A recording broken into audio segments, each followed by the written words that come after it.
Bonjour, bienvenue dans la série sur l'électrodynamique classique. Donc nous allons discuter maintenant des définitions en général des unités électromagnétiques qui sont basées sur les lois physiques, c'est-à-dire sur les équations électromagnétiques. Nous débuterons la discussion des unités électromagnétiques en considérant comme dimension fondamentale et indépendante la longueur L, la masse M et le temps T. J'espère que c'est assez lisible, je n'ai plus qu'un marqueur vert, je vais écrire plus grand. L, M et T. J'aurai un autre marqueur dans la prochaine vidéo. En outre, nous adopterons la définition usuelle du courant, à savoir qu'il est la dérivée de la charge par rapport au temps. C'est-à-dire I égale dQ sur dt. Cela signifie que le rapport de la charge au courant a la dimension d'un temps. Notons que on est en électrodynamique classique, mais il est bon de préciser un certain nombre de choses concernant aussi la relativité. En relativité restreinte, il serait plus naturel de donner au courant les dimensions d'une charge divisée par une longueur, plutôt qu'un temps. On sait bien que le temps et la longueur, les longueurs sont reliées en relativité. Les densités de courant et de charge, J et ρ, ont alors la même dimension. Et elles forment alors un quadrivecteur naturel. C'est le choix qui est adopté dans le système de Gauss modifié. L'équation de continuité de la charge et du courant prend alors la forme nabla J plus d ρ sur dt égale 0. Rho, la densité de courant, J, la densité de ρ, la densité de charge, J, la densité de courant et le gradient. Comme d'habitude, pour noter les vecteurs, je mets une barre au-dessus, parce que la notation conventionnelle, c'est plutôt d'utiliser des caractères gras, ce qui est très difficile à faire avec un tableau, avec un marqueur sur un tableau. Donc pour bien distinguer les vecteurs, je mets une barre. Une notation assez conventionnelle, aussi d'ailleurs. Alors, pour simplifier, nous envisagerons uniquement, dans un premier temps, les phénomènes électromagnétiques dans le vide, exception faite de la présence des charges et des courants. La loi fondamentale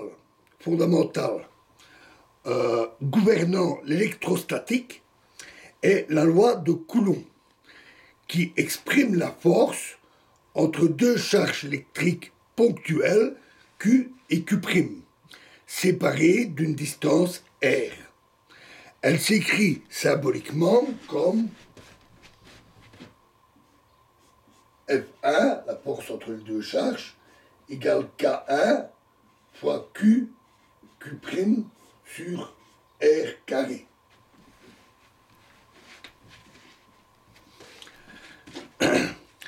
La constante K1 est une constante de proportionnalité dont la valeur et les dimensions sont soit déterminées par cette équation, si la valeur et les dimensions de l'unité de charge sont définies indépendamment, soit choisies de manière arbitraire afin de définir l'unité de charge.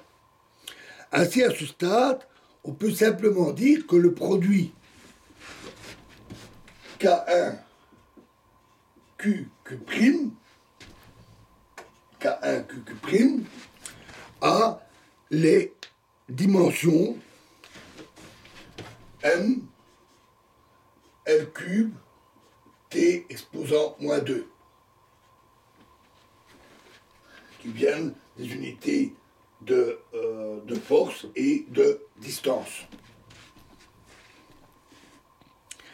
Le champ électrique E, qui est un champ vectoriel,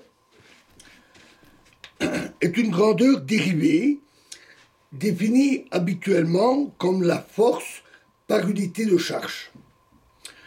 Une définition générale consisterait à dire que le champ électrique est numériquement proportionnel à la force par unité de charge et que la constante de proportionnalité est une constante universelle ayant éventuellement des dimensions rendant le champ électrique dimensionnellement différent de la force par unité de charge. Mais on ne gagne rien en s'autorisant une telle liberté, parce que E est la première grandeur de champ à définir en fonction des unités de base. Il n'y a aucune raison de compliquer les choses.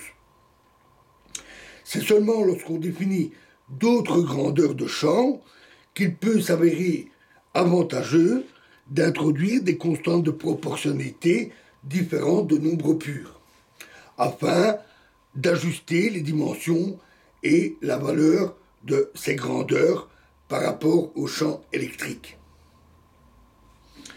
On peut donc, sans véritable perte de généralité, définir à l'aide de la relation de Coulomb le champ électrique d'une charge ponctuelle Q comme la force par unité de charge, c'est-à-dire E égale K1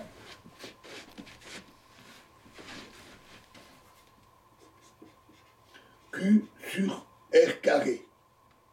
Ici, E scalaire, et donc la partie ici de l'équation, et c'est F1 sur Q'. C'est donc la force par unité de charge.